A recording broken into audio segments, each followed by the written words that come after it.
Bueno, entonces después de todo esto, ¿dónde nos quedamos? Pregunto yo. Digamos, por allá en los... Eso era algo de los lípidos, un poquito más para allá. Las características de los aminoácidos. Ajá. Listo, que tiene configuración D y L, que tiene configuración D cuando el NH2 escrita la estructura del aminoácido en forma de precisión de Fisher, donde el ácido carboxílico está hacia arriba y el grupo amino está en la horizontal. Entonces es D cuando el NH2 está a la derecha y es L cuando el NH2 está a la izquierda. Esto aplica para todos los aminoácidos con excepción de la glicina, ya que la glicina no tiene carbono quiral. ¿Listo? Ese es el asunto. Y también habíamos hablado del comportamiento anfotérico que tienen los aminoácidos. También habíamos hablado del punto isoeléctrico. ¿Qué es ese punto, muchachos? ¿Qué quiere decir eso?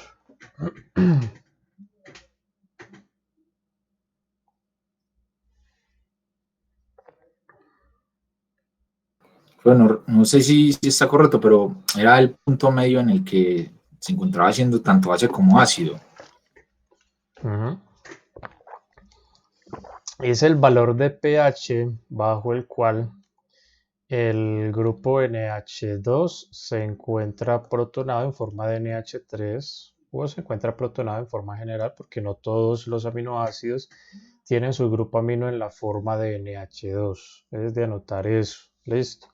Y al mismo tiempo el ácido carboxílico se encuentra desprotonado. ¿Listo? Es algo así como si el hidrógeno del ácido carboxílico se hubiera ido hacia el grupo amino, algo así.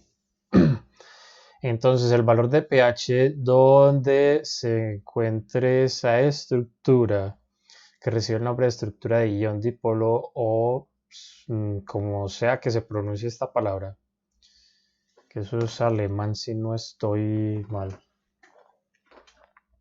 Entonces, para ese valor de pH decimos que eso corresponde al punto isoeléctrico para ese aminoácido. ¿Por qué es tan importante el punto isoeléctrico? Porque marcó la pauta, marcó el punto de inicio para diseñar una técnica de análisis y de separación de mezclas de aminoácidos que recibe el nombre de electroforesis. Listo, así se llama esa técnica.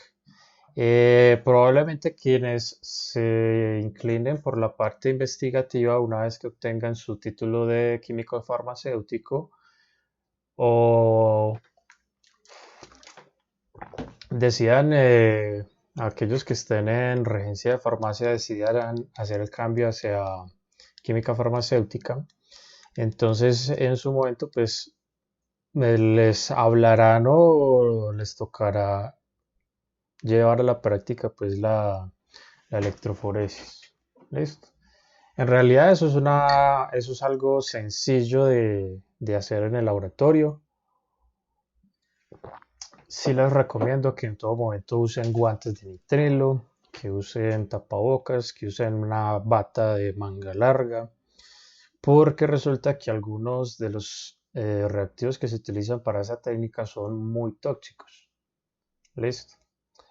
Entonces, y bueno, el día que trabajen con eso, ojalá se vayan de ropa más bien malita. O sea, la viejita que uno llama, de cariño. Porque, ¿qué?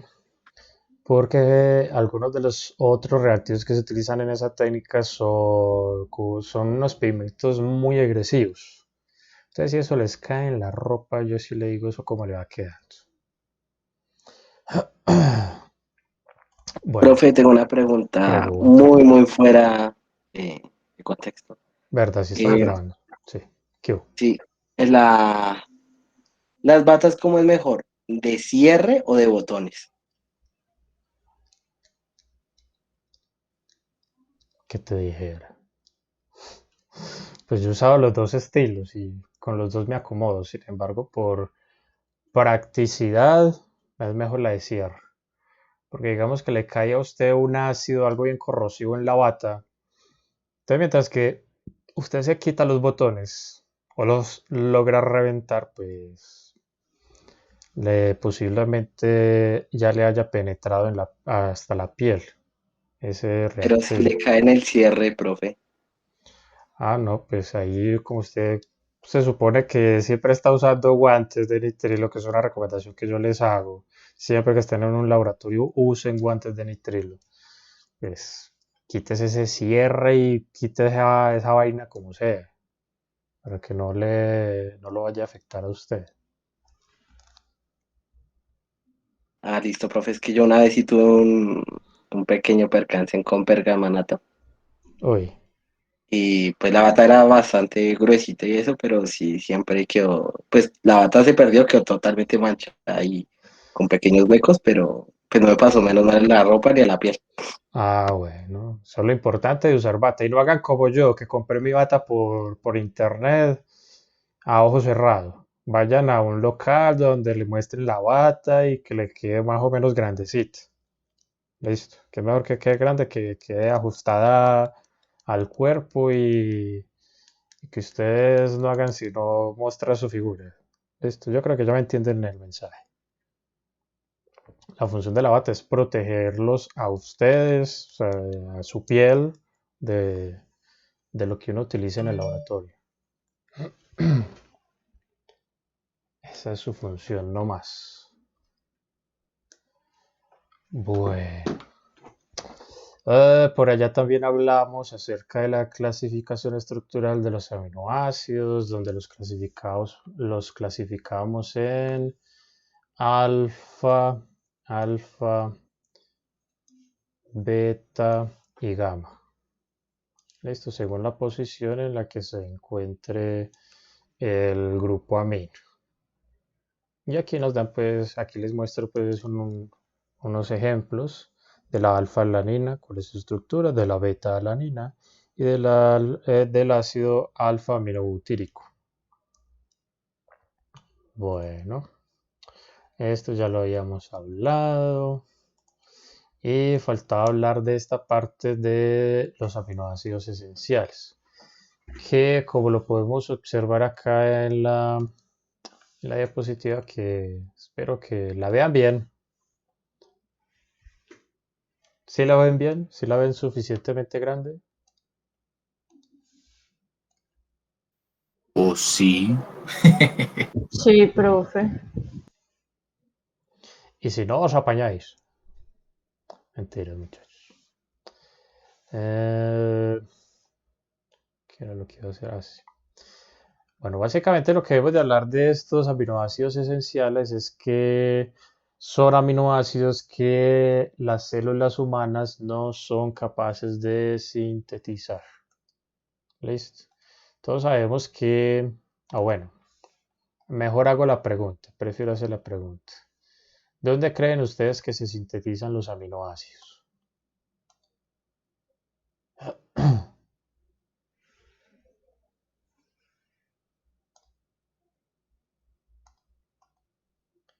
Pero se sintetizan dentro de la célula. Ajá. Y debe una ubicación aproximada. Eh, sí, creo que en el aparato de Golgi esto se hace para que luego entre al núcleo. O los está confundiendo con las bases nitrogenadas.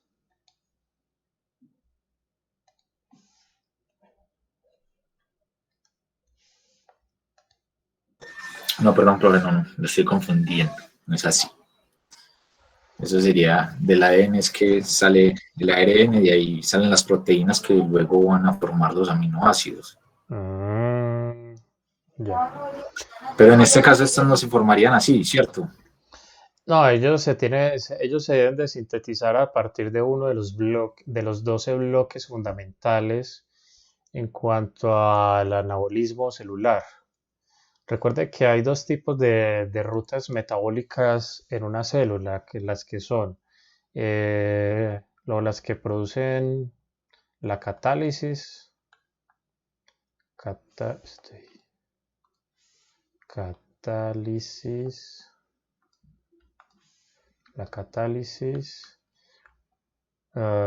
el catabolismo y el anabolismo. Pues lo debería escribir así de una vez, ¿no? Catabolismo y anabolismo.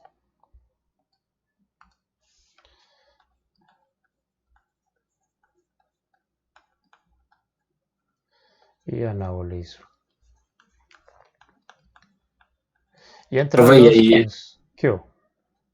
lo que es metabolismo no tiene que ver. Sí, es que el metabolismo celular se divide en dos partes. En una parte que tiene que ver con el catabolismo y otra parte que se encarga del anabolismo. Pasa lo siguiente, muchachos, y es que todas las reacciones que se encarguen del catabolismo lo que hacen es degradar la estructura de los compuestos. Por ejemplo, que la ruta metabólica empieza con glucosa, entonces todas las rutas encargadas de degradar la estructura de la glucosa reciben el nombre de catabolismo. Entonces, ¿qué sucede? En el catabolismo se producen esas 12 moléculas que yo les comento. Y sucede que con esas 12 moléculas son las que se utilizan en el anabolismo para poder sintetizar prácticamente cualquier cosa que se necesite. ¿Listo? Entonces, ¿qué sucede, muchachos? Pasa y sucede lo siguiente, que moléculas, que cuando ya estaba hablando de aminoácidos, de esos 20 que ya vimos en la clase anterior, hay 11, a ver, 1, 2, 4, 6, 8, 10. Hay 10 de esos 20 que no se pueden sintetizar. Entonces, la única fuente que tenemos para poder suplir la demanda metabólica de esos 10 aminoácidos son precisamente los alimentos. ¿Listo? Entonces, ¿de dónde provienen o de dónde podemos consumir esos 10 aminoácidos? Sí, son 10. Yo sigo con la duda. 4, 6, 8, 10. Sí, son 10. En la dieta humana, en la ingesta diaria, ¿en qué alimentos podemos encontrar esos 10 aminoácidos esenciales?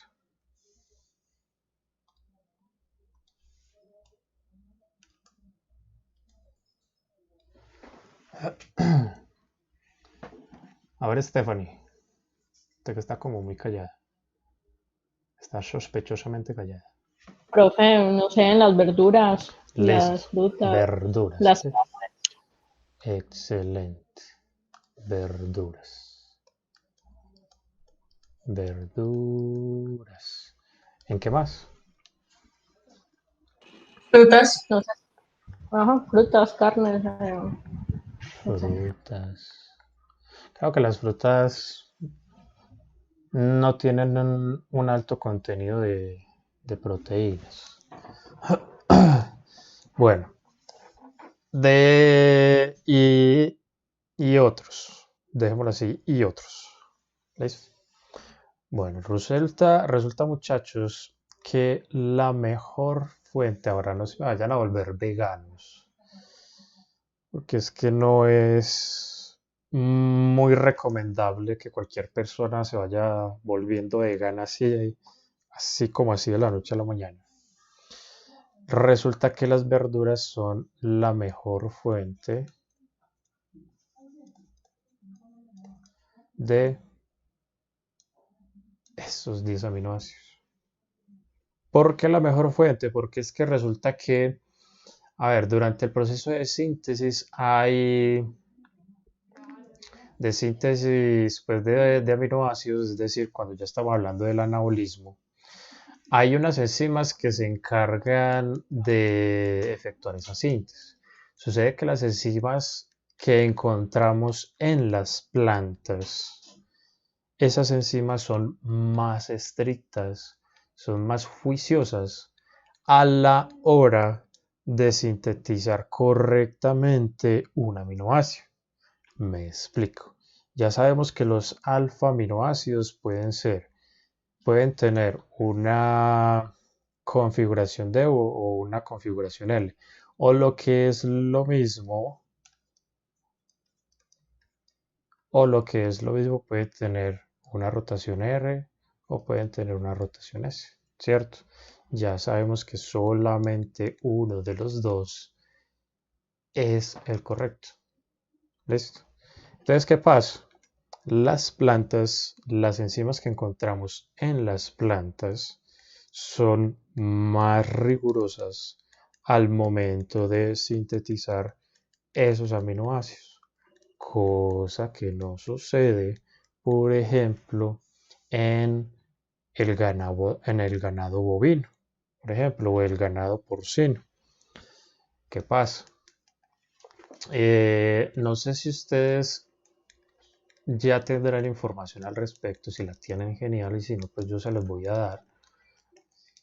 Sucede que para poder lograr unos mayores dividendos en la industria ganadera en general, hay un requerimiento muy importante que todo ganadero debe de tener muy en cuenta si es que quiere alcanzar su punto de equilibrio financiero y obtener buenas ganancias. Y es el siguiente. Y es que por cada día que el cerdo, por cada día que el pollo y por cada día que la vaca, démoslo así, esté ahí en la granja, eso al dueño o a la empresa le genera, digámoslo así, costos de mantenimiento, costos de alimentación, costos de atención veterinaria, etcétera, etcétera. Entonces, ¿cuál es el requerimiento del cual yo les hablo? Que entre menos tiempo pase el animalito en la granja y entre más rápido usted lo pueda despachar a la planta de aprovechamiento, entonces va a ser más fácil para el empresario, para el ganadero, percibir ganancias. ¿Listo? Entonces, ¿qué sucede? Eso ha conllevado desde hace varias décadas al uso de un montón de suplementos alimenticios y suplementos hormonales que lo único que logran o lo único que se quiere lograr con ello es que el animal se desarrolle mucho más rápido y que gane masa muscular muchísimo más rápido, ¿cierto? Listo. Entonces, ¿qué pasa? Muchos de esos suplementos, uy, yo quería dibujar. Muchos de esos suplementos son sintéticos o semisintéticos.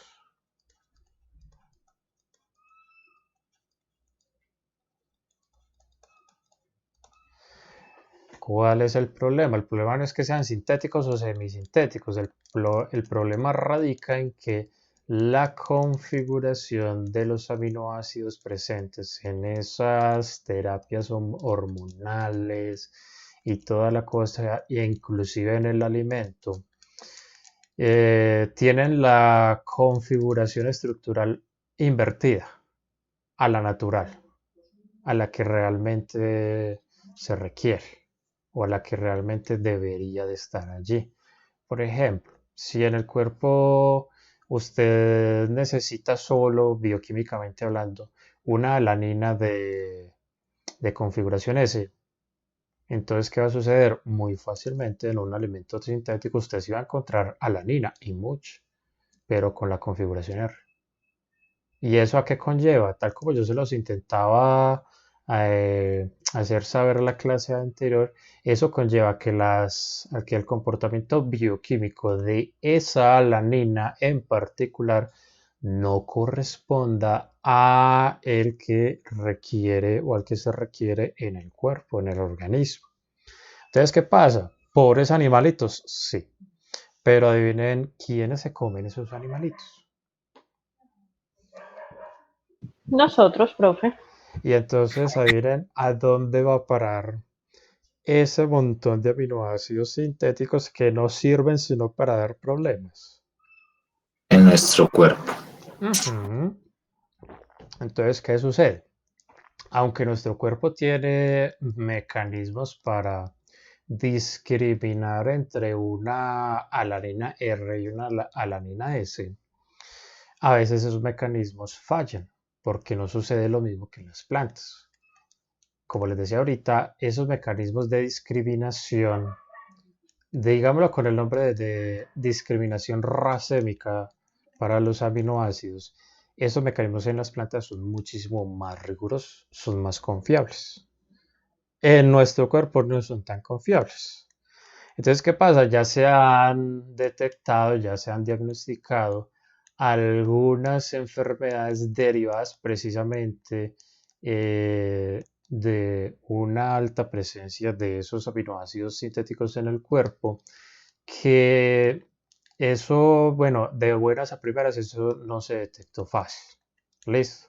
Estos pacientes comenzaron con síntomas de de enfermedades, bueno, síntomas que conllevaron pues a un diagnóstico determinado, pero con análisis mucho más rigurosos se dieron cuenta que en realidad el paciente no tenía esa enfermedad, tenía los síntomas, presentaba los síntomas, pero no esa enfermedad. Entonces comenzaron a hacer más investigación al respecto y se dieron cuenta que es que enzimas, proteínas, hormonas, etc. en el cuerpo de sus pacientes pues tenían algunos aminoácidos que no deberían de estar ahí. O sea, que tenían una configuración que no correspondía con la natural. Y la pesquisa conllevó precisamente a atar cabos y encontrar que precisamente esos suplementos hormonales y eso así eran los directos responsables. ¿Cuál es el problema? Nadie, absolutamente nadie se ha animado a iniciar un litigio legal para que se eviten esas prácticas. Bueno, desde el punto de vista legal, pero desde el punto de vista de marketing, pues ya algunos han comenzado a incluir este, este apelativo de alimentos orgánicos, sin usar suplementos, sin usar pesticidas, sin usar que una cosa y que otra cosa. ¿Listo? Son más costosos, sí, porque se requiere de un mayor esfuerzo en su producción, pero al final y al cabo, pues son más saludables. ¿Listo? No es que le esté haciendo propaganda a alguna marca o alguna cosa en particular. Las cosas como son, muchachos. Si una cosa es buena, pues así a usted no le guste, pues le Profe, toca y reconocer. Dime, los, diga.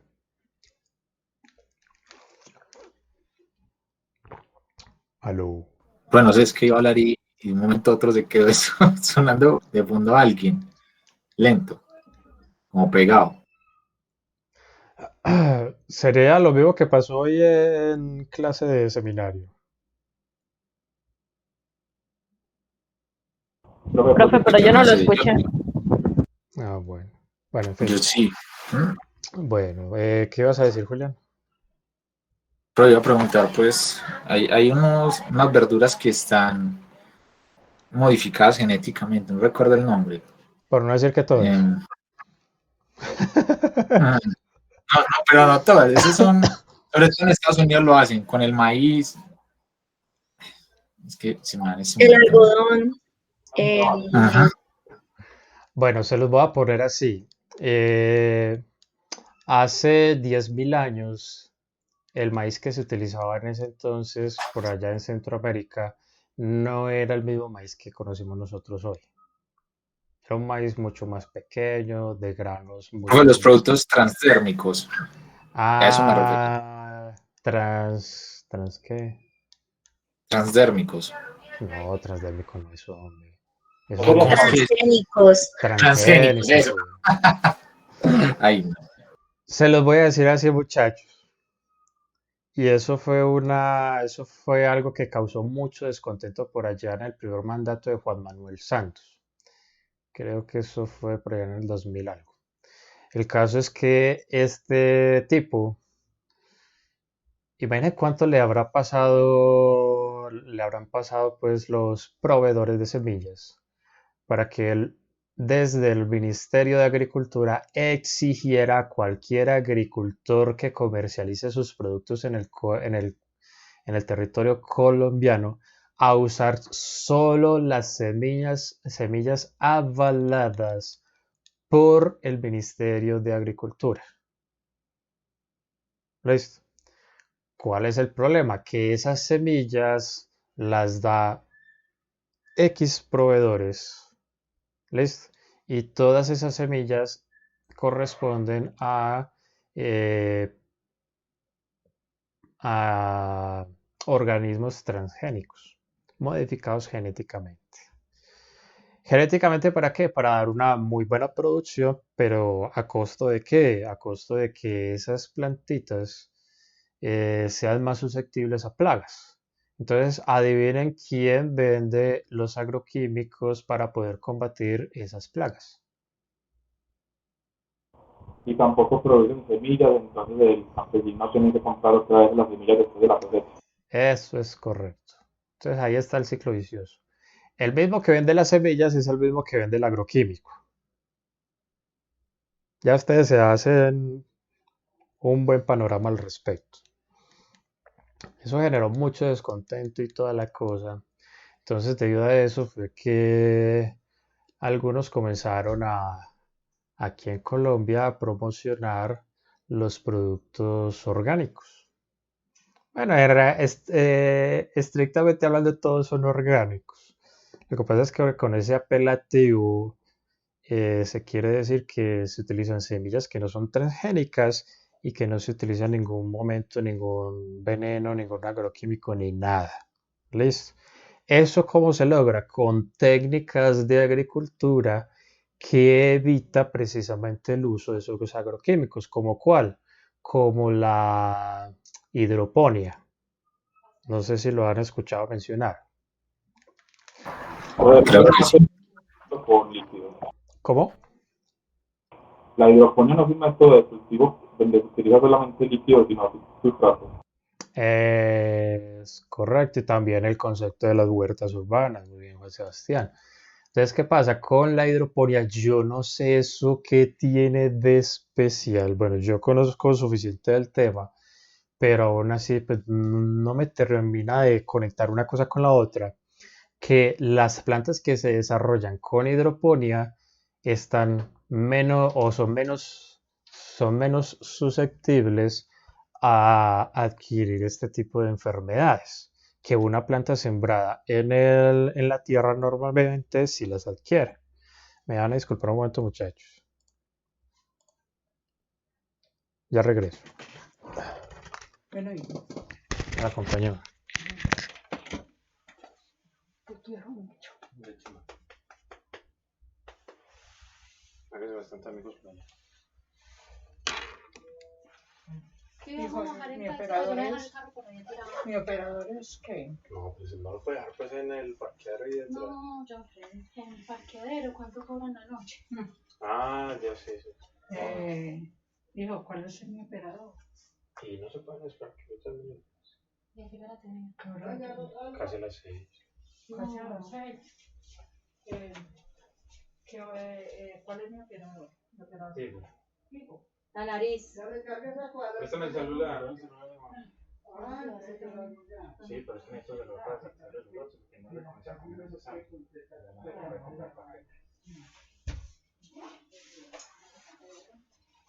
¿Y hombre me dijo que qué? Digo. El suyo.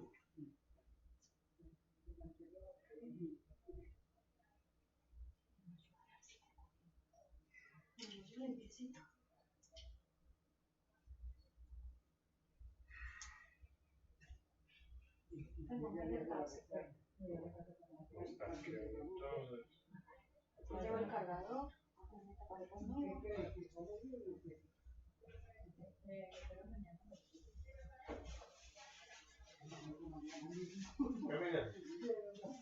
¿Qué le pasa? Ya le voy a pedir. Ya le digo la cosa. Sí, O sí, se la va a hacer. ya me va a hacer lo que quiera. Bueno, ahí la que usted tenga.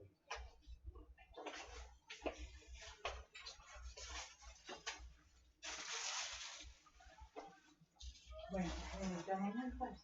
Sí, ya. Pero espere que le haga la recarga para yo comprarle una vez el paquete y que no me pase lo mismo que el mío. Ah, bueno. ¿Y qué hora es? 4:42.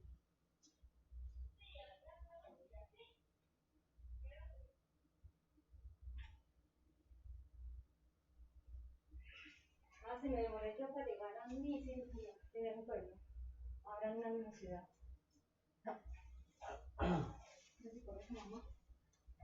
Más, hacerte amiga de una enfermera bien, de una doctora bien querida. No era ese. Y que esté soltera. Ay, Dios mío. Vea, hay que cerrar con la actividad.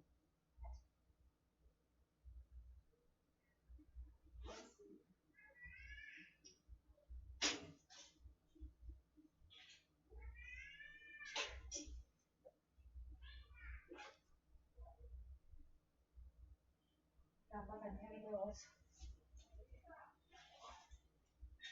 Si se lleva gatito, cobija, No, solo saco. y una cobijita, que le hace mucho frío.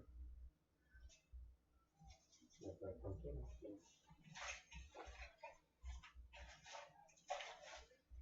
Es que me va a traer el vato que se lo hace. Ya, que sobra. Ah, ok. Si no lleva mecato, No, bien caro. sí, yo me cago. Si galletas, te mandaron de rápido.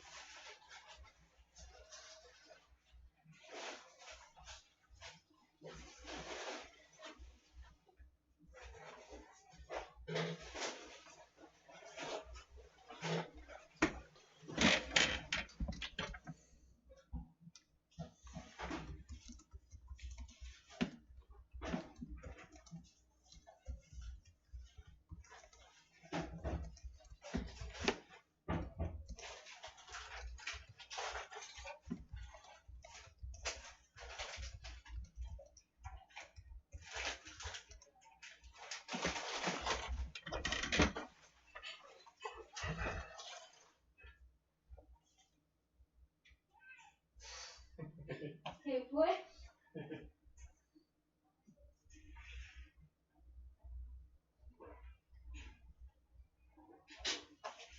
Oye.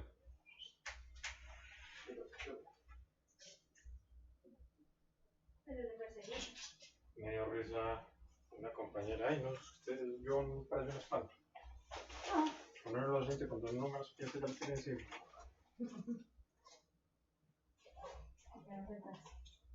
¿Ya viene el taxi? ¿Ya viene? Ah, o lo pide. Que lo... Es la que todavía no ha llegado.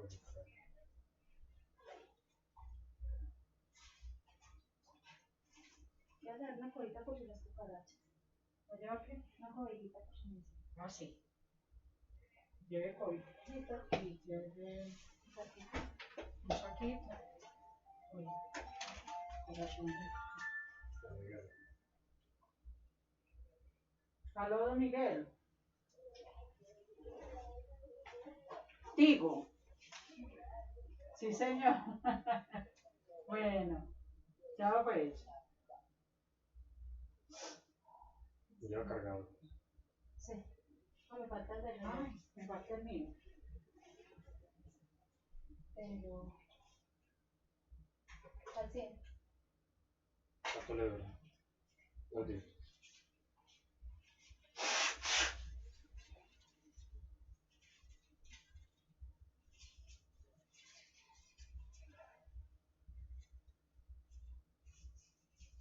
Como la familia, pues se le avisa cuando ya esté.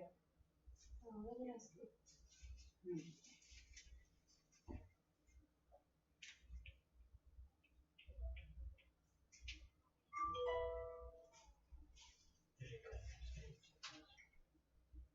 Ahí te lo dejo.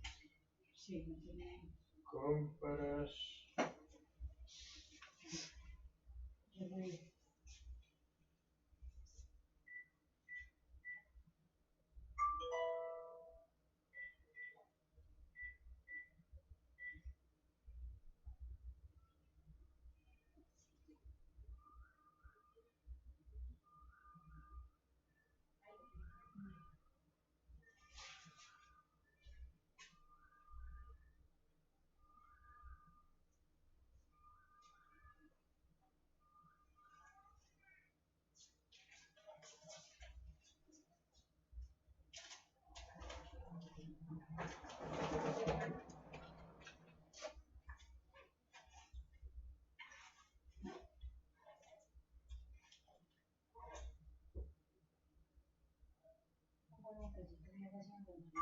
Mm.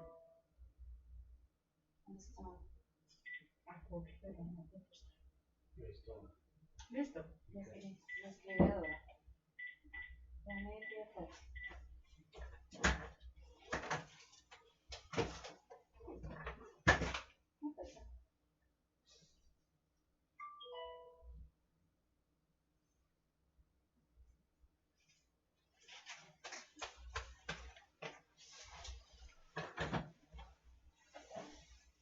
Yo no debería haber echado la rama. Claro. María Isabel, buenas tardes. Para un móvil, si está en la sala. Sí, cómo no. ¿Dónde la tienes?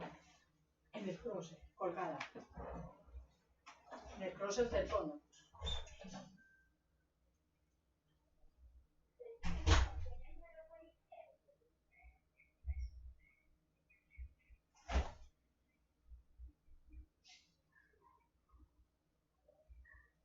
$953.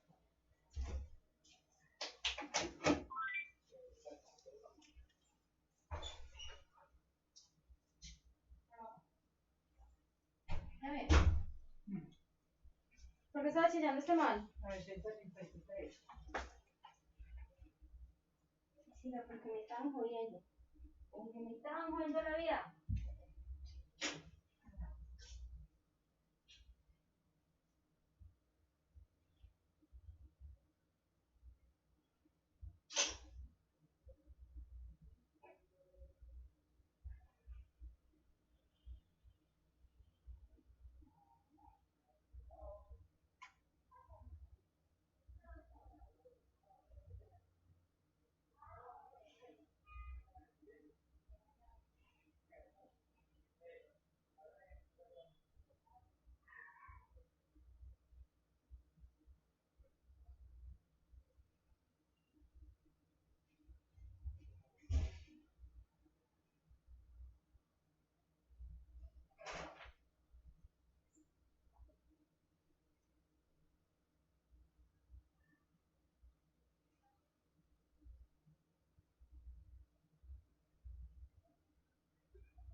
Volví. Hola, profe. Bueno, ¿dónde nos quedamos? Ah, sí, bueno, entonces fue debido a eso precisamente que comenzaron pues algunas personas inquietas por este tema de los transgénicos a crear propuestas alternas, ¿cierto? Claro que ustedes y yo pues sabemos muy bien que luchar contra esta empresa es muy bravo, es muy complejo. Entonces, esta gente lo que ha hecho es precisamente apoyarse ¿en qué? En concientizar al consumidor y todo el asunto. Entonces, por eso fue que desde hace unos años en Estados Unidos, por ejemplo, no sé si en la Unión Europea también se hace, es que eh, se le obliga al fabricante a especificar en el empaque en algún lado si el producto es transgénico o si el producto es orgánico. ¿Listo? Creo que de ahí a controlar todo eso es un lío. Eso es un problema. Bueno. Ah, bueno, y yo les decía que yo no sé qué tienen estos cultivos hidropónicos, pero ese tipo de cultivo, ese tipo de agricultura, aunque requiere un poco más de esfuerzo y toda la cosa, las plantas son más resistentes a las plagas. No sé qué tendrá eso. Pero esos son los resultados pues, que se muestran y toda la cosa. Bueno, hablemos ahora de los péptidos y las proteínas. Pues ya sabemos que hay un montón de aminoácidos, ¿cierto? Que ellos se caracterizan por tener un ácido carboxílico y un grupo amino en su estructura. Pero entonces, ¿cuál es la conexión entre aminoácidos individuales? ¿Cuál es su conexión con los péptidos y las proteínas? La conexión radica en lo siguiente, y es que dos aminoácidos diferentes se pueden conjugar, se pueden unir en una sola estructura precisamente a través de la formación de un enlace muy especial llamado enlace peptídico. Como en el caso de los enlazamientos entre unidades de monosacáridos, que recibe el nombre de enlace glucosídico. Aquí los aminoácidos pues tienen esa misma tendencia a formar cadenas. ¿Listo? Y el enlace formado entonces recibe el nombre de enlace peptídico. NH2, R. Y entonces aquí ya se enlazaría el otro aminoácido. Listo. R2, R1, chan chan, chan chan, OH. Quedó el enlace. Listo. Entonces este enlace que se forma acá es el que yo les comento como enlace peptídico. ¿Listo? Bueno, entonces gracias a eso entonces formamos unas cadenas de un montón de aminoácidos y esas cadenas reciben el nombre según sea la clasificación, reciben el nombre ya sea de péptidos o de proteínas. ¿Listo? Hablamos que una cadena es un péptido si su masa molecular es inferior a 5000. ¿A 5000 qué? Gramos sobre mol. ¿Listo? La masa molecular que ya sabemos encontrar desde hace mucho rato desde química general. Pero si esa masa molecular es o se encuentra entre 6000 y 14 billones, estamos hablando de una proteína. ¿Listo?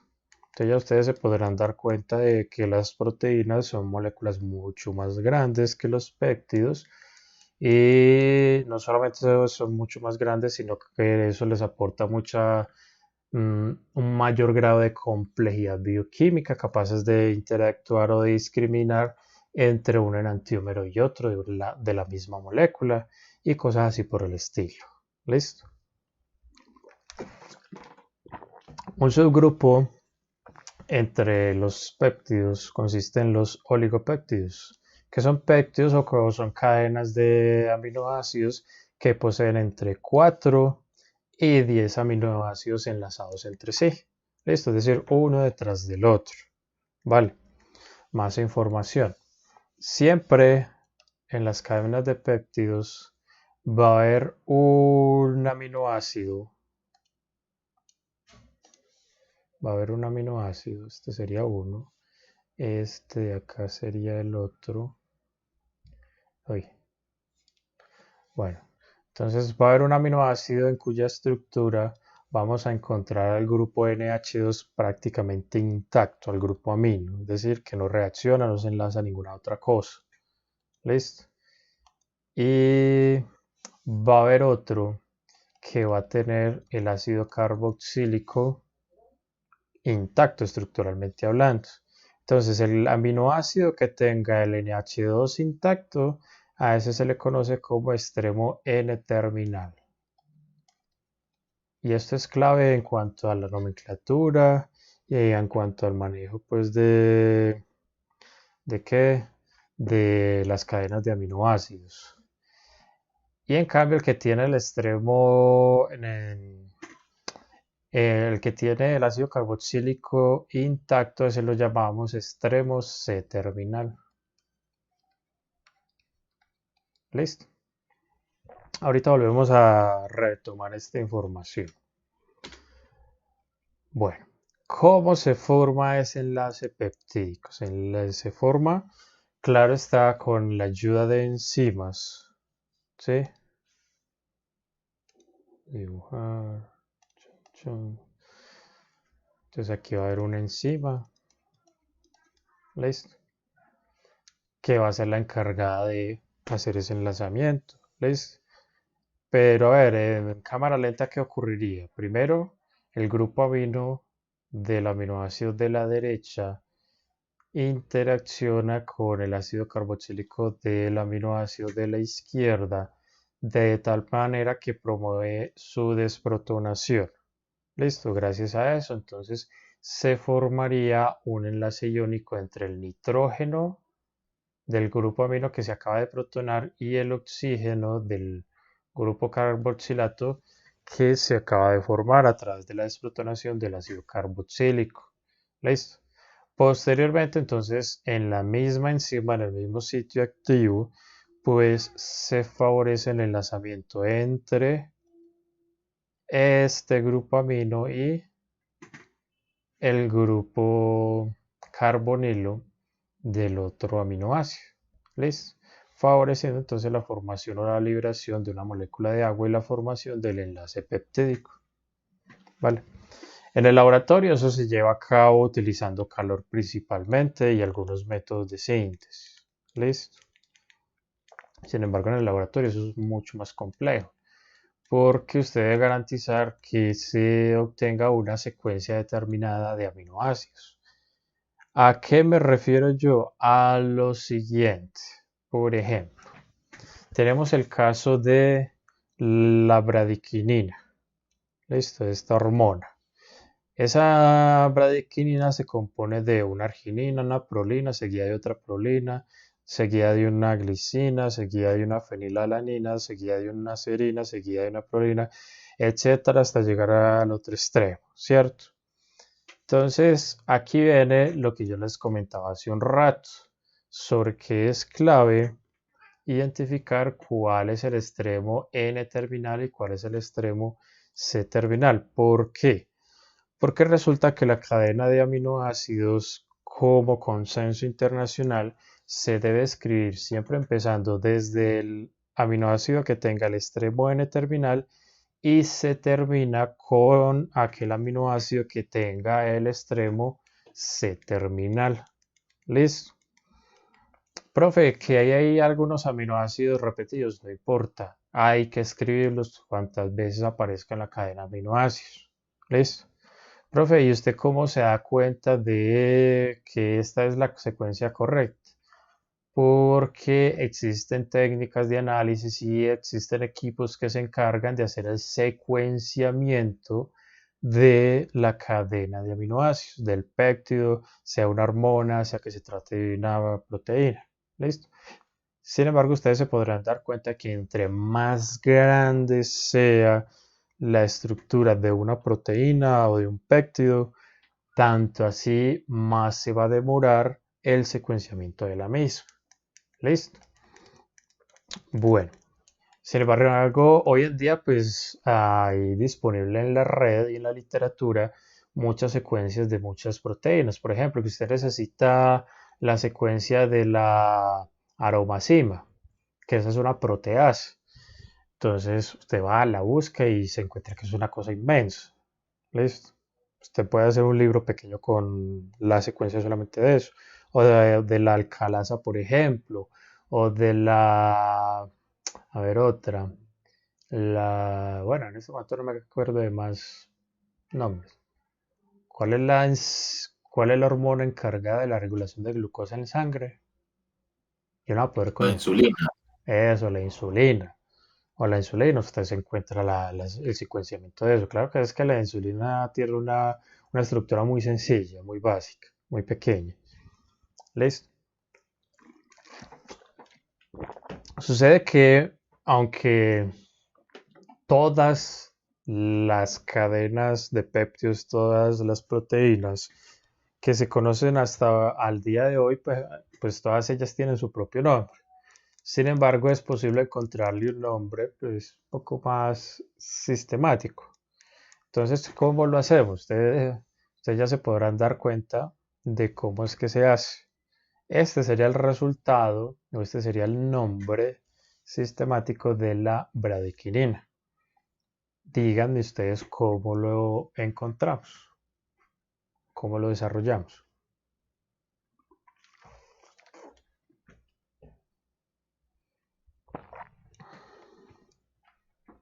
Utilizando la raíz de la palabra, profe. Listo. ¿Desde qué extremo empezamos el nombre? ¿Desde el extremo C terminal o desde el extremo N terminal? Desde el N terminal.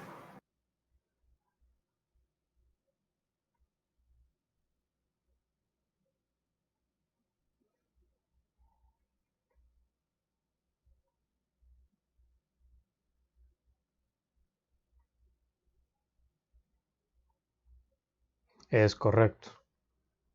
Y se termina por el extremo C terminal. Listo. ¿Qué pasa con los nombres de los aminoácidos comprendidos desde el extremo N terminal hasta el penúltimo? ¿Qué le hacemos al nombre?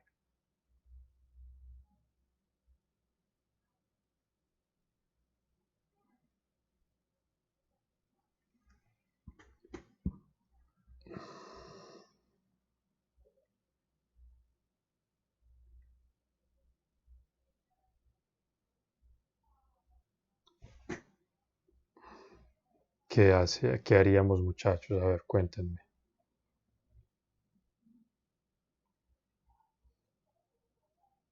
Profe, yo no entendí la pregunta. Pues lo mismo, ¿no? Lo mismo que dijo Julián ahorita. Es decir, ¿cómo haríamos con el nombre comprendido entre esta arginina y esta fenilalanina? ¿Cómo le haríamos? Entonces, identificamos la raíz, ¿cierto? Para la arginina sería argin, listo. Y le agregamos el sufijo il. Para la prolina sería entonces la raíz prol. Para la glicina sería glis. Para la fenilalanina sería fenilalan. ¿Listo? Para la serina sería ser, así sucesivamente. Entonces usamos esa conjugación entre raíz y sufijo il para poder lograr el nombre, ¿listo? En este caso, para la bradiquinina, su nombre sería arginil prolil proliglisil fenilalanil seril prolil fenilalanil Y terminamos con el nombre normalito o normal de aquel aminoácido que se encuentra en el extremo C-terminal. En este caso, arginina. ¿Listo? En este caso, la bradyquinina es uno de los tantos compuestos que se encargan de regular la presión sanguínea, entre otras funciones bioquímicas. Esta es quizá la más importante de la bradyquinina. Entonces, imagínense que haya una persona en el que el proceso de síntesis de la bradyquinina ocurra algún tipo de fallo. Imagínense ustedes. Un solo compuesto, imagínense todo el desastre que puede causar.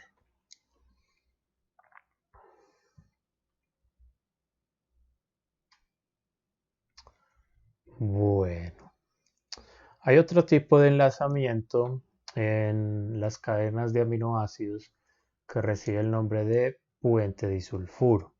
Este solo se forma entre unidades de cisteína. Listo. Solo entre las cisteínas.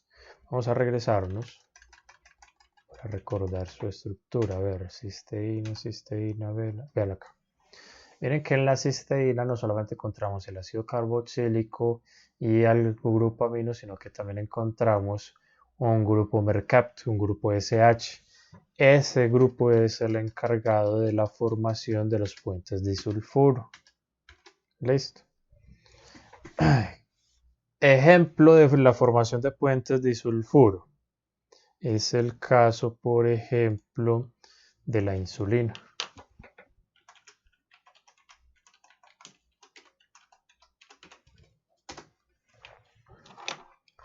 Vamos a ver si aquí encontramos alguna imagen bien bonita de eso.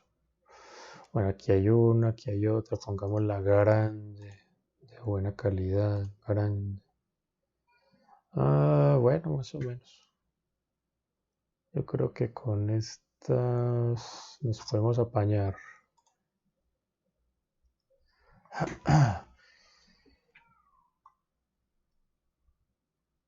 Si alcanzan a ver bien la estructura, lo pongo de toda la pantalla, intentemos hacerlo. Sí, bloquear. Mamones son.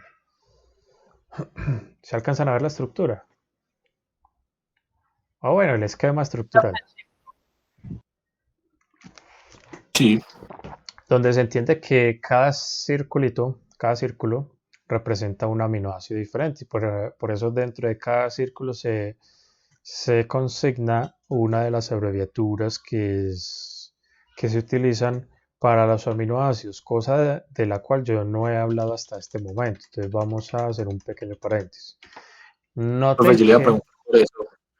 Nosotros lo vimos en biología celular, bueno, yo como realmente, y hablaba un poco, es como un círculo en el que cada uno significa una letra también. Exacto. Entonces, ¿qué pasa? Si usted tiene, por ejemplo, una cadena de aminoácidos que se compone específicamente solo de los 20 aminoácidos que les he mostrado, entonces usted puede representar, por ejemplo, para el caso de la prolina, usted la puede representar de esta manera. ¿Listo? Y adentro la letra P. ¿Listo? Y se asume que esto de acá que tenemos ahí dibujado representa una unidad de prolina. O usted lo puede, en caso de que haya al menos presencia de un aminoácido que no esté incluido dentro de estos 20, entonces usted lo que hace es dentro del círculo colocar la otra abreviatura. ¿Listo? Porque sería muy cansón uno estar escribiendo siempre prolina, todo el nombre treonina, serina, fenilalanina, etc, etc. Entonces, por eso fue que se inventaron estas abreviaturas. ¿Listo? Para eso son esas abreviaturas. Que es muy importante que ustedes vayan de una vez enlazando una cosa con la otra. ¿Listo? Las abreviaturas con el nombre del aminoácido. ¿Vale? Entonces, lo podemos encontrar así, por ejemplo, que tenemos una prolina enlazada a una treonina. Usted lo puede encontrar así, o se lo puede encontrar como lo tenemos en este esquema de acá, que tenemos un círculo con la prolina y ahí pegado otro círculo con la treonina. ¿Ves? Cualquiera de estas maneras es equivalente para usted poder escribir una cadena de aminoácidos. ¿Listo? Bueno, entonces espero que, por ejemplo, en bioquímica les enseñen las diferentes rutas de biosíntesis de los aminoácidos, porque resulta que los aminoácidos no se sintetizan por la misma vía, por la misma ruta metabólica, sino que hay grupos de aminoácidos, por ejemplo, está el grupo del aspartato, está el grupo de los aromáticos, etc. etc. Por ejemplo, el caso de la fenilalanina. ¿Listo? Y hay otros. ¿Listo?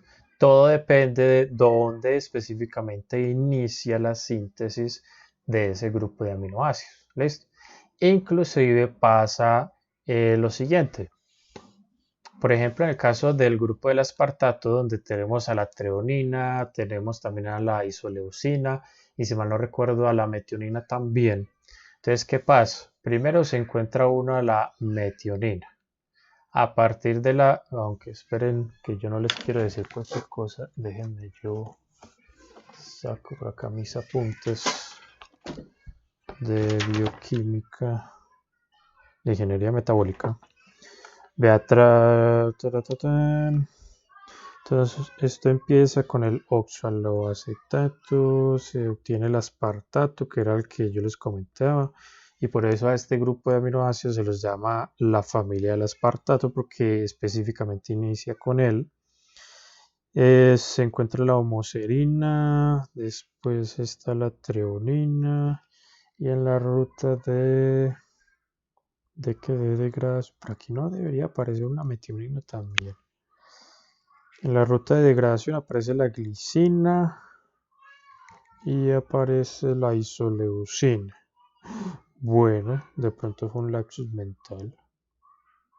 Listo. Control Z, Control Z, Control Z, Control Z, Control Z. Entonces, vea pues, por ejemplo, el caso de la familia del aspartato, se empieza con él. Listo. A partir del aspartato se obtendría inicialmente a la treonina.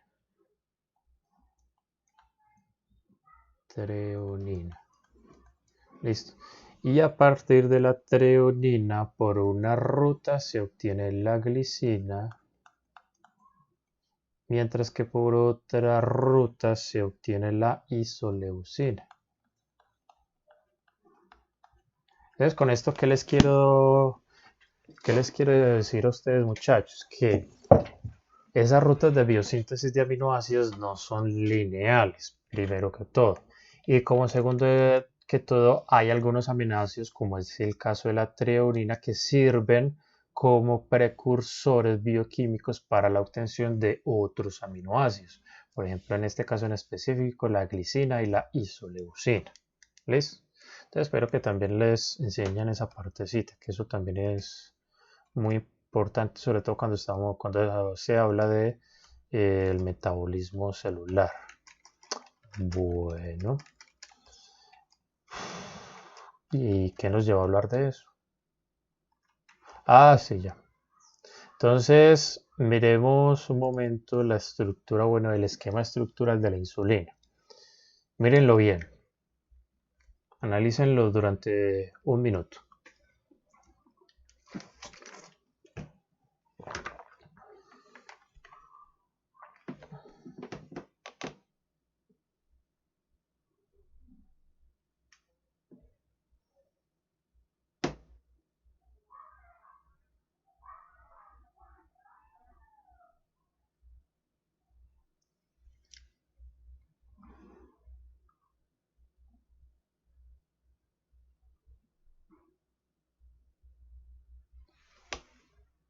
Según una conferencia de prensa dada hoy en China, un experto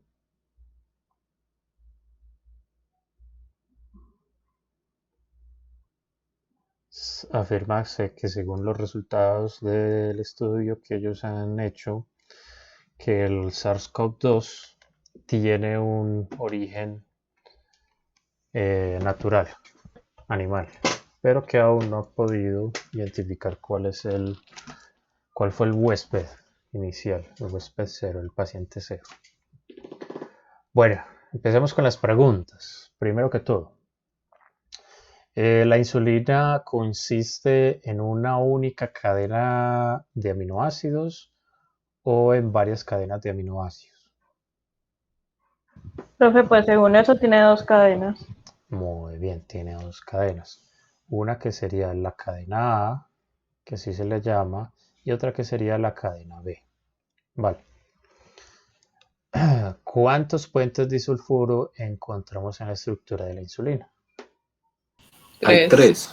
Hay tres. ¿Listo? Entonces miren qué curioso. Tenemos dos cadenas de péptidos diferentes que al conjugarse a través de la formación, bueno, entre las cadenas de dos puentes disulfuro, porque miren que el tercero se forma entre dos unidades de cisteína que pertenecen solo a la cadena A.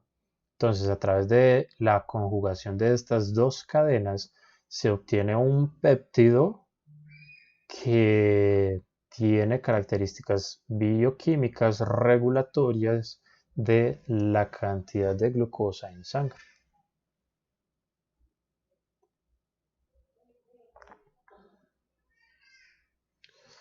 Entonces, ¿qué sucede? Bueno, como dato adicional, en el páncreas hay unas células que se llaman células beta, que son las encargadas de la producción de insulina. ¿Listo? Contrario a lo que se pudiera pensar, la insulina no se produce en cualquier célula del cuerpo, solamente en las células beta o principalmente en las células beta ubicadas al interior del páncreas. ¿Listo? Bueno, y miren que aquí también se distingue el extremo N terminal, el extremo C terminal, el extremo C terminal y el extremo N terminal. Bien curioso eso. Profe, ¿y cómo se hace la determinación de esos dos extremos? ¿Cómo así? O sea, ¿uno cómo sabe cuál extremo es cuál? Vea, eso es muy sencillo.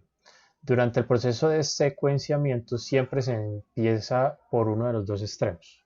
No recuerdo cuál es, pero es por uno solo de los extremos que se inicia, porque eso consiste en un proceso de hidrólisis con la cual se va extrayendo de a un aminoácido a la vez. Listo, por decirlo de forma muy superficial. Entonces, debido a eso, aquí ya se tiene identificado por cuáles extremos que se empieza, entonces con eso es que ya se sabe cuál es el extremo. O sea, si por ejemplo con el inicio de la secuenciación, supongo que veamos que se empieza con el extremo N terminal. Entonces, si el primer aminoácido que se desprende es la fenilalanina, entonces quiere decir que esa fenilalanina era el extremo N terminal. No sé si me hago entender. Sí, profe, ya, gracias. Listo. Bueno, entonces vamos por acá. Bueno, se sabe que en general las proteínas y las cadenas de aminoácidos se pueden clasificar de acuerdo a varios criterios. Uno de ellos es a partir de su composición química. Según eso, entonces podemos hablar de proteínas simples o proteínas conjugadas. Sucede que cuando usted toma una cadena de aminoácidos y la hidroliza, ¿listo? Puede ser una hidrólisis ácida, básica o enzimática. Cuando usted la hidroliza, entonces usted puede tener uno de dos resultados. El primero, en el que en la solución resultante de la hidrólisis, usted solamente ve ahí presencia de aminoácidos. ¿Listo? Entonces, en ese caso estaríamos hablando de una proteína o de una cadena de aminoácidos que se categoriza como simple. Pero si usted adicional a esos aminoácidos, usted encuentra, por ejemplo, un carbohidrato, o se encuentra con una base nitrogenada, o se encuentra con un metal, o también encuentra un lípido, o encuentra, bueno, ya lo mencioné, un carbohidrato. Entonces, en ese caso estaríamos hablando de enzimas conjugadas. Y es otro, adicional a los aminoácidos que usted detecta allí, es otro recibe el nombre de grupo prostético. Listo.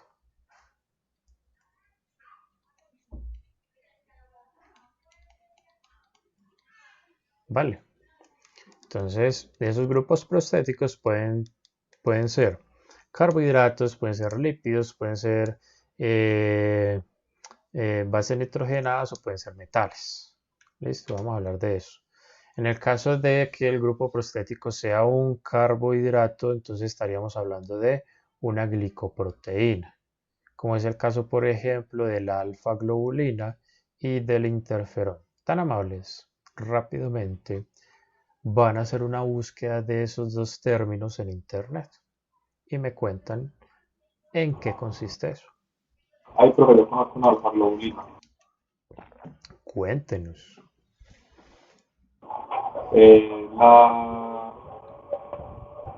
¿Cómo se llama?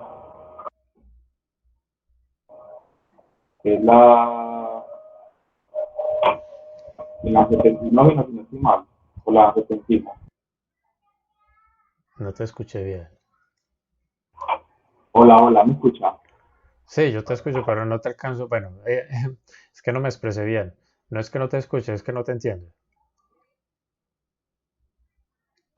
Pues, profe, en el estudio estricto no sé qué es una alfa-globulina, pero conozco una molécula que es una alfa-globulina, por eso me pareció particular.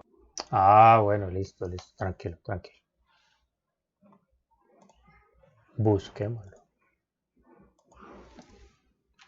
Globulina. Hay 4 tipos: gamma, beta, alfa 2 y alfa 1. Tienen relación directa con el sistema inmune, ya que es el responsable de la secreción de una parte de estas proteínas, mientras que el hígado es responsable de otra. ¿Qué? Pero entonces, ¿qué hace? Son un grupo de proteínas solubles en aguas, que se encuentran en todos los animales. A ver. Las lactoglobulinas de la leche, las ovoglobulinas, hay muchas más. La legumina, las inmunoglobulinas. Y Profe, hola, encontré unas funciones. cuéntenos. Dice que juegan un papel importante en el funcionamiento del hígado, la coagulación de la sangre y el combate contra infecciones que se producen en el hígado. Listo. Pero a mí lo que me interesa saber es cuál es su función específica. Ah, bueno, profe, voy a buscar. O sea, si es que actúan como, ¿cómo se los dijera? Es que en el sistema inmune hay varios tipos de células. Hay unas que se encargan de decir, vea, este fulanito es extraño, entonces atáquenlo. Y hay otras que se encargan de atacar. Listo. Por decirlo de alguna manera, pues.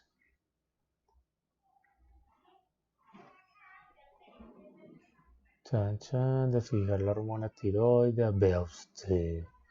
La alfa-globulina, se encarga de parte de eso.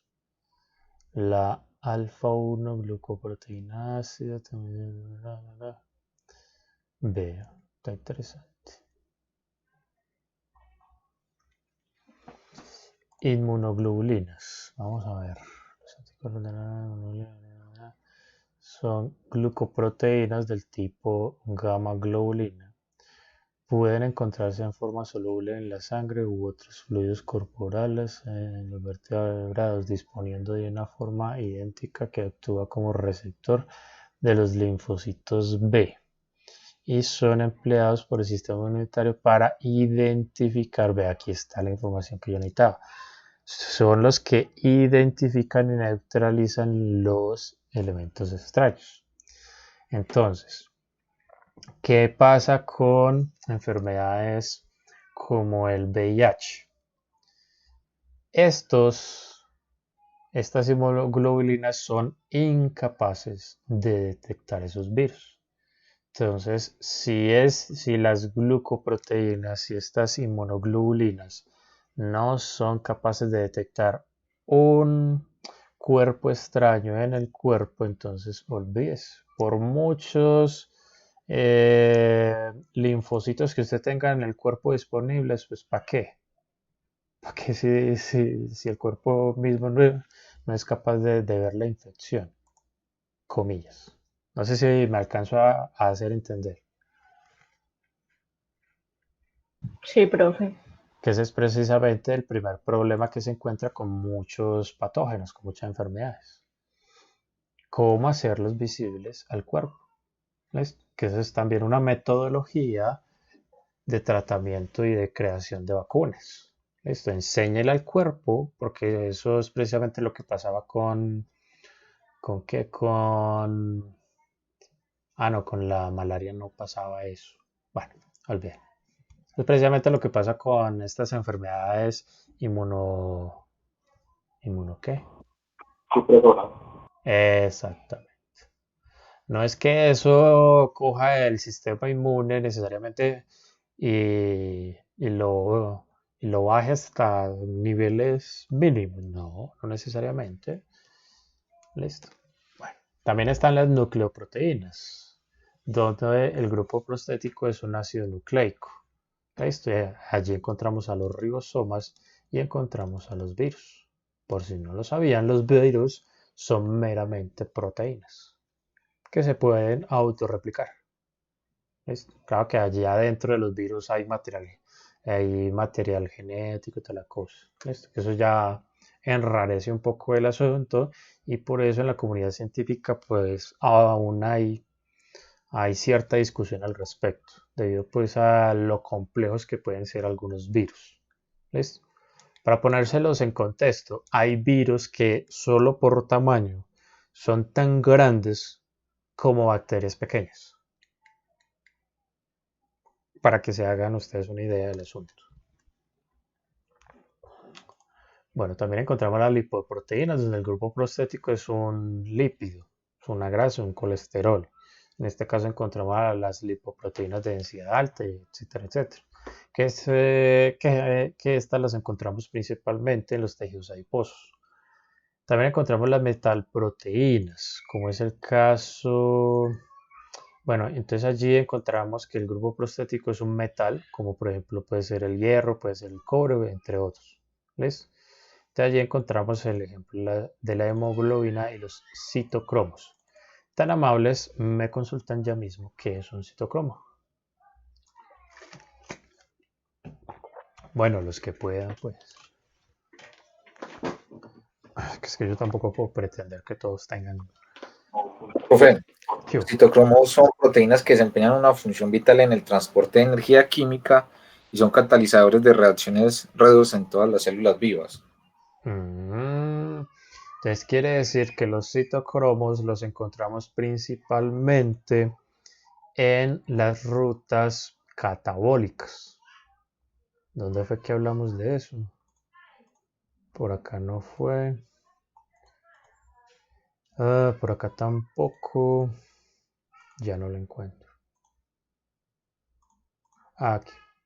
Lo que pasa es que en el catabolismo no solamente se producen estas 12 moléculas, sino que también se produce una gran cantidad de energía química en forma de ATP.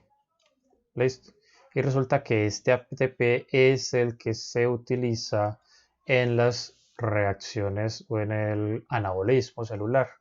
¿Listo? Porque es que este anabolismo consume mucha energía. En cambio, en el catabolismo se produce mucha energía. No solamente en forma de ATP, sino también en forma de calor. Cuando hablamos del ciclo de Krebs o el ciclo TCA.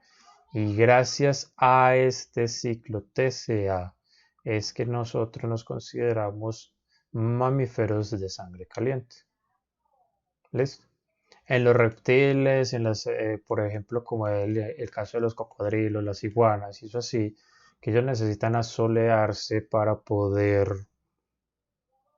acumular suficiente energía térmica para poder iniciar su día, por así decirlo. Muy seguramente haya en las células de ellos un análogo al ciclo TCA, solamente que no produce suficiente calor. Y también en el ciclo TCA se consume oxígeno. Y por eso también nosotros necesitamos respirar. Por si no Profe, saben. Hola. propósito de cuando estábamos como en esa parte, tú decías que no era recomendable pues que cualquier persona así de una se volviera como vegano, pero Ajá. ¿por qué? Porque sucede que aunque ustedes y yo seamos pues fisiológicamente similares, cuando ya vamos a ver el material genético y la bioquímica propia de cada persona, entonces ahí es donde encontramos déficit, por ejemplo, en la captación de hierro, por ejemplo, proveniente de la soya, que es para los veganos la soya es la principal fuente de hierro, que eso es lo que y ese hierro lo necesitamos, por ejemplo, para la síntesis de hemoglobina, etcétera, etcétera. Entonces, a algunas personas se les resulta muy fácil y es precisamente porque en su metabolismo asimila muy fácilmente estas fuentes de hierro. Otras personas no. Entonces, aparte de la dieta, necesitan consumir suplementos vitamínicos. ¿Listo? Para poder suplir esa deficiencia en esos, solamente por hablarles del hierro. ¿Listo? Si nos vamos más hacia el fondo, entonces necesitamos también suplir estos aminoácidos y un montón de otras cosas, que cobalto, que zinc, que magnesio, que necesitamos, que el calcio, que el níquel, entre muchas otras. ¿Listo?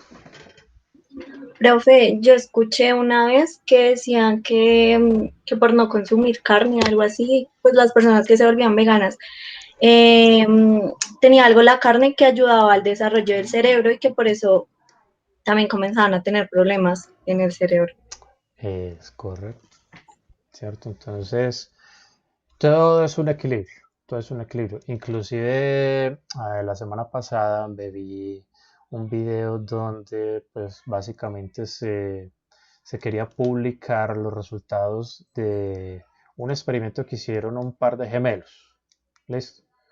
Los dos consumían la misma cantidad de comida al día, consumían la misma cantidad de calorías, consumían la misma cantidad de carbohidratos, de fibra, de proteínas y eso así, pero la diferencia es que en la principal fuente de proteínas era la carne y en el otro eran los vegetales, ¿cierto? Entonces comenzaron a notar un montón de diferencias metabólicas, oiga, gemelos, gemelos. Entonces, por ejemplo, el gemelo que consumía carne, él notaba que cuando comenzaban a hacer ejercicio, él se agotaba más rápido que en comparación al gemelo que no consumía carne. ¿Listo? Sin embargo, el gemelo que no consumía carne no desarrollaba, no alcanzó, bueno, y los dos se sometieron al mismo régimen de ejercicio diario. Y eso fue un experimento, creo que de 6 meses o un año, algo así, o más, no recuerdo bien. Y el Yo creo que fueron como 8 meses. Yo también me vi ese video. Y De hecho, lo entonces, tenía. y entonces el gemelo que no consumía carne, a él se le hizo muy difícil desarrollar masa muscular y por tanto fuerza, cosa que no le sucedió al gemelo que consumía carne. A la final, los dos concluyeron que lo mejor es tener un equilibrio entre los vegetales que se consumen y la carne que se consume. Es lo mejor. Eso. Profe, pero eso como que sí depende del organismo, porque yo conozco un youtuber, pues he visto un youtuber que se llama Roma Gallardo, y él dice que él es vegano, y parece el Thor de la película, igualito así, pues tiene mucha más muscular. Es que cada organismo es diferente, muchachos. Por eso yo empecé diciéndolo. Aunque fisiológicamente nos parezcamos, metabólicamente somos muy diferentes, muchachos. así vivábamos en la misma región. Metabólicamente somos diferentes. ¿Ves? Entonces, por eso es que, y eso es una crítica que yo le hago a los nutricionistas, que hay nutricionistas que de buenas a primeras le dicen, no, ¿usted por qué viene acá? No, que por colon irritable, y listo, ya.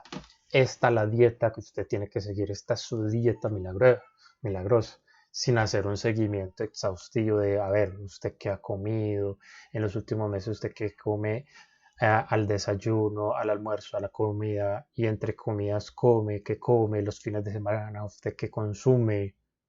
Sí, esto. Entonces hay muchos nutricionistas que no hacen ese seguimiento. Entonces, claro, llega el pobre paciente, el pobre parroquiano, le mandan una dieta y a la semana ya se quiere morir, ya quiere suicidar, porque no aguanta la dieta. ¿Listo? Eso es. ¿Qué hubo? Aló, Santiago.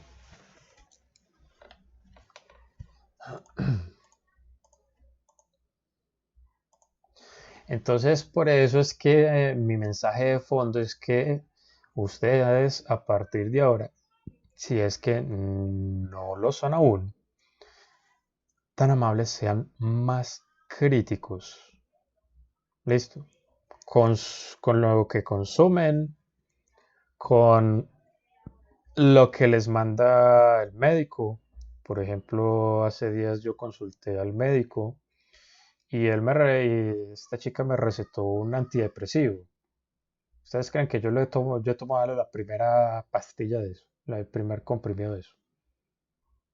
¿Por qué no lo he hecho? Porque yo soy muy celoso en cuanto a el consumo de sustancias que yo sé que me van a alterar el funcionamiento de mi sinapsis nerviosa. Yo con eso soy muy receloso.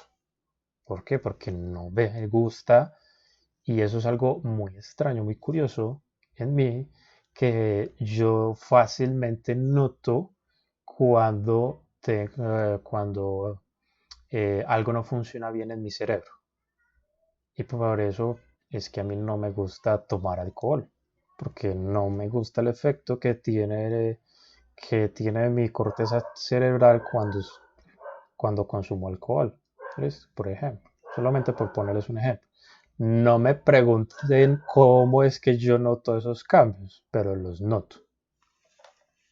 Es como si tuviera un nivel de funcionamiento cerebral y detrás de ese tuviera otro que funcione como backup, algo así. No sé si me alcanzo a hacer entender, algo así. Qué pena, pero pues bueno, pero no solamente tiene que ser Pola Juan Sebastián, puede ser un jugo, puede ser otra cosa. Bueno, está bien, profe.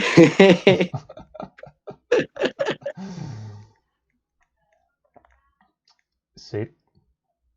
Entonces, al respecto, yo les comento lo siguiente. Mi opinión al respecto es esto. Si un profesional de la salud de buenas a primeras, sin hacerles un seguimiento a ustedes, les va recetando antidepresivos, no consuman eso, muchachos. No consuman eso. Así de sencillo. Esto no es que uno sea muy quisquilloso, rebelde, eso, sino es que uno tiene que cuidar cómo funciona su cerebro. Si el cerebro de uno no funciona, olvídese, usted no es persona, usted no es gente, usted no es quien. Así de sencillo. Bueno, retomando por acá, alguien que me recuerde cuál es la función bioquímica de la hemoglobina, la principal.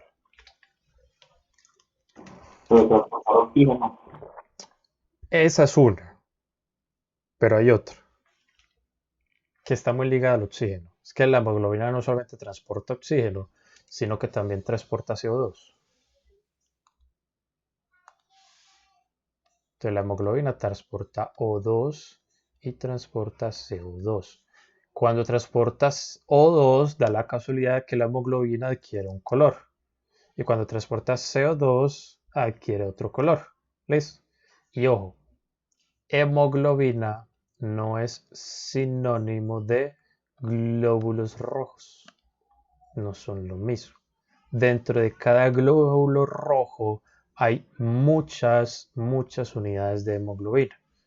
Y resulta que la hemoglobina es una proteína que se compone de 4 proteínas.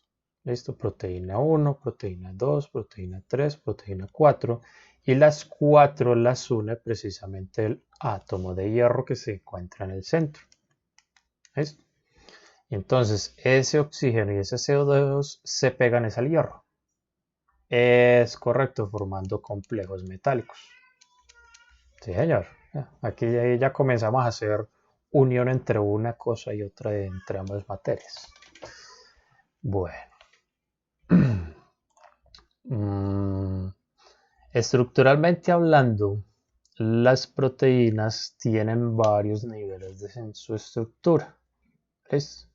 Entonces, cuando hablamos, por ejemplo, de la estructura primaria, hablamos en el tipo de enlaces que se forma, en el tipo de hibridación que tiene cada átomo presente en la estructura, y por eso era tan importante empezar como lo hicimos este curso. ¿Listo? Entonces, cuando hablamos que este carbono de acá, por ejemplo, tiene hibridación 2sp3, y que gracias a eso los ángulos de enlazamiento son de 109.5, y que eso se traduce en ángulos de enlaces, etcétera, etcétera. Cuando hablamos de esas particularidades estructurales, hablamos de la estructura primaria.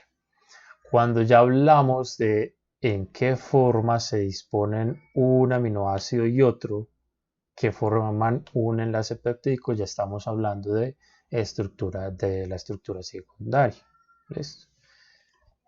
Cuando ya hablamos, por ejemplo, de la forma tridimensional global que tiene, por ejemplo, una cadena de aminoácidos, ya estamos hablando de la estructura terciaria. Para que ustedes comprendan un poco más, por ejemplo, esto que parece una cinta enrollada, como si fuera el crespo de la quinceañera. Entonces, pasa lo siguiente, muchachos. Esa hélice, la forman muchos aminoácidos, que cuando usted se aleja lo suficiente de esa cadena de aminoácidos es que nota esa disposición así, en hélice. ¿Listo? O en forma de cinta enrollada. ¿Listo? En algunos casos no se forma una hélice, sino que se forma como si fuera una cinta completamente estirada. ¿Listo? Que por lo general eso se simboliza de esta manera, si mal no recuerdo. ¿Listo? Pero todo eso depende de cómo se distribuya toda la cadena de aminoácidos. ¿Listo? Toda la cadena peptídica o proteínica. Y cuando ya usted toma varias cadenas peptídicas, varias proteínas, y las junta, como es el caso de la hemoglobina, como es el caso, por ejemplo, de los ribosomas, ya estaríamos entonces hablando de lo que es la estructura cuaternaria. Como para que se hagan una idea, esto es un ribosoma. Esta cosa que ustedes ven acá, toda fea, toda inmensa.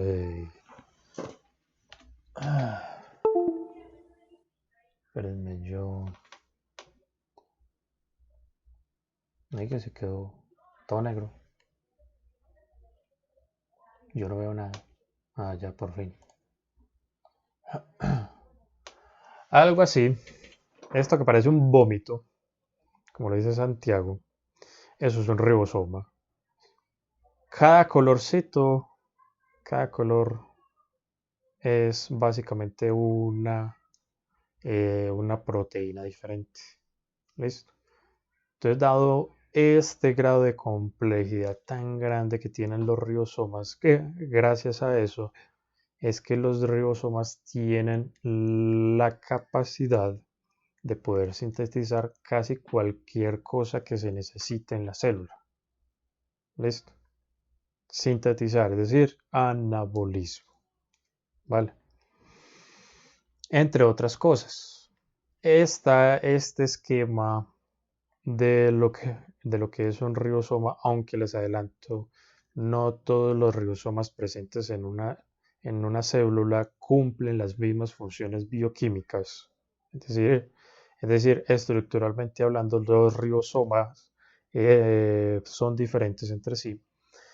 Este esquema de un ribosoma se lo debemos precisamente a un investigador de origen hindú.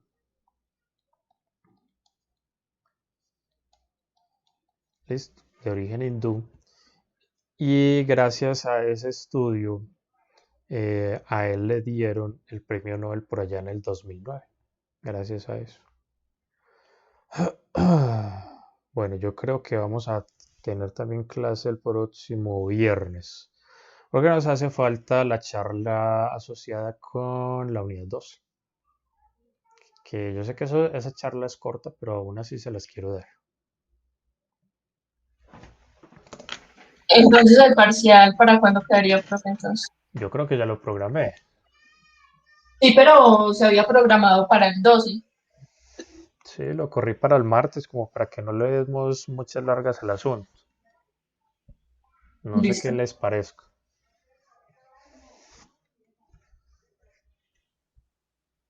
Aló. Profe, pues sí, lo malo es que queda Sí. mucho para el de seminario, pero bueno. Pues. Dale, el lado bueno, después del martes ya no vuelve a saber nada de mí. Profe, eso no es un lado bueno.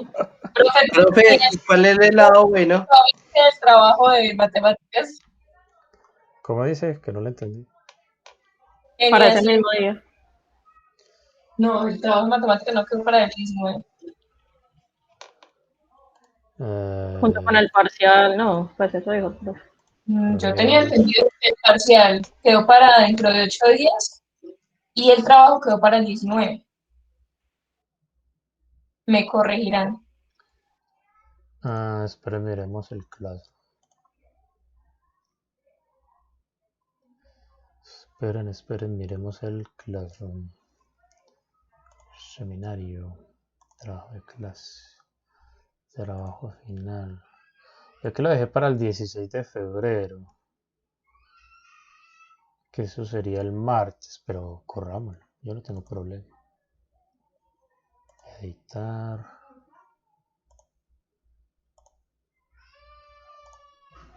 Corrámoslo para el 19.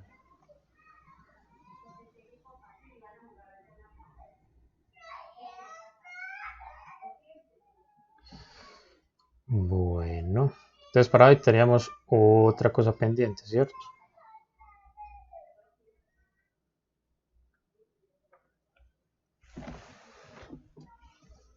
¿Cuál, profe? Me perdí. Hiciéramos... Ay, espera. Ay. Listo. Que hiciéramos, que hiciéramos el intento de hacer la foto del semestre. Uy, un momento, profe, me pongo. Profe, foto, no, profe. Yo soy muy desordenada. Entonces voy a dejar de presentar. Por ahí Profe, y de grabar también. Listo, yo dejo de grabar.